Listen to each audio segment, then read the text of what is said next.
Education টিকে Assam channel সকলোকে স্বাগতম জনাইছোঁ।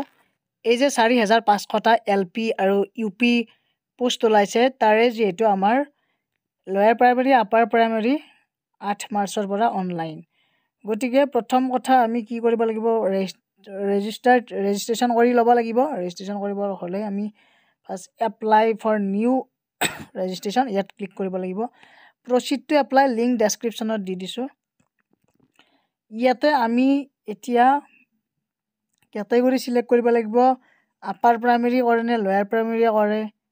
এতিয়া মই ধৰি লওঁ আপাৰ প্ৰাইমেৰীয়ে চিলেক্ট কৰিলোঁ। তাৰে পিছত ইয়াতে আমি please select the post off upper primary. ইয়াতে ছায়েন্সৰ যিহেতু আছে, হিন্দী টিচাৰৰ আছে, এছিষ্টেণ্টৰ আছে, এনেকুৱাকৈ চিলেক্ট কৰি ল'ব লাগিব। Choose school medium, Assamese medium হ'লে আছামিজ, বেংগলী হ'লে বেংগলী। এপ্লাই টেট, আপুনি চেণ্ট্ৰেল টেটেদি কৰিব নে অসম টেটেদি কৰিব, এইটো চিলেক্ট কৰিব। তাৰে পিছত প্ৰথম নামটো লিখিব, তাৰে পিছত last name, mobile number, email ID, password এটা দিব, ছাবমিট কৰিব।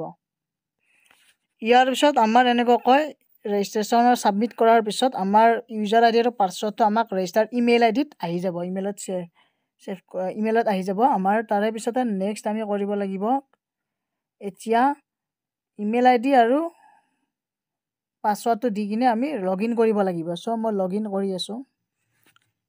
ইয়াৰ পিছত আমাৰ টেট কেটেগৰী আপাৰ প্ৰাইমেৰী যিহেতু চিলেক্ট কৰা হৈছিল আমাৰ, তাৰে পিছত প্ৰিফাৰেঞ্চ ডিষ্ট্ৰিক্ট কেইখন দিব লাগিব। আপোনালোকে ডিষ্ট্ৰিক্ট কেইখনত পোষ্ট ক'ত কিমানটা আছে চাই ল'ব। তাৰে পিছত এনেকুৱাকৈ 3খন ডিষ্ট্ৰিক্ট চিলেক্ট কৰিব পাৰিব। তাৰে পিছতে নেক্সট আপোনালোকৰ কোৱালিফিকেশ্যন, টেটৰ আপোনালোকৰ যি কোৱালিফিকেশ্যন ডিটেইলছ আছিল, ৰোল নম্বৰ, পাছিং ইয়াৰ কিমান আছিল, টোটেল মাৰ্ক অফ 10 মানে কিমান নম্বৰ পাইছিল সেইটো বহাব লাগিব। পাৰ্চেণ্টেজটো অট'মেটিকেলি আহি যাব। State Assam, certificate number, language 1, language 2, ইয়াতে আপুনি চিলেক্ট কৰিব লেংগুৱেজ 1 কি আছিল, লেংগুৱেজ 2 কি আছিল। তাৰে পিছত মিডিয়ামটো থাকিবই।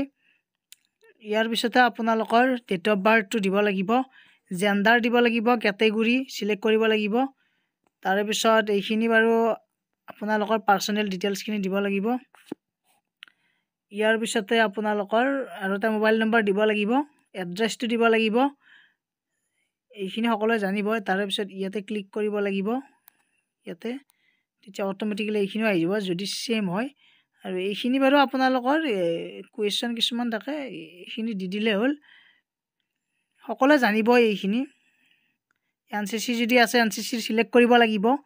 তাৰে পিছতে আপোনালোকৰ PWD কেটেগৰী হয় যদি এইখিনি চিলেক্ট কৰিব লাগিব।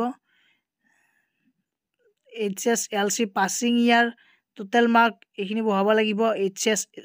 HSLCৰ এইখিনিয়ে। তাৰে পিছতে আপোনালোকৰ হায়াৰ ছেকেণ্ডাৰী, ইয়াতে য়েছ নো য়েছ দিব লাগিব। বেটাৰমেণ্ট কোনোবাই যদি দিছে বেটাৰমেণ্টটো দিব লাগিব। ষ্ট্ৰীমটো দিব লাগিব, আৰ্টছ, ছায়েন্স, কমাৰ্চ, আদাৰ্ছ যি হয়।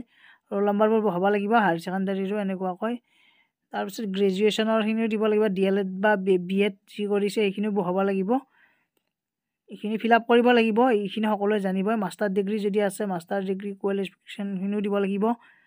কোনোবাই যদি কাম কৰি আছে, চাকৰি কৰি আছে, এইখিনিও দিব লাগিব। Are you working as a teacher, এইটো য়েছ যদি হয় য়েছ দিব লাগিব আপোনালোকৰ। ৰেগুলাৰ হ'লে ৰেগুলাৰ, কণ্টেক্সুৱেল হ'লে কণ্টেক্সুৱেল। তাৰপিছত give details of your working as a teacher, স্কুলৰ নাম দিব লাগিব, নেম অফ দ্য ডিষ্ট্ৰিক্টটো দিব লাগিব। চ' তাৰে পিছতে আপোনালোকৰ এই দুটাত ক্লিক কৰিব লাগিব, ছাবমিট কৰিব লাগিব। ইয়াত ছাবমিট কৰাৰ পিছত ডকুমেণ্টছখিনি আপলোড কৰিব লাগিব। গতিকে এইখিনি 30 মিনিটৰ সময়ত কৰিব লাগিব গোটেই।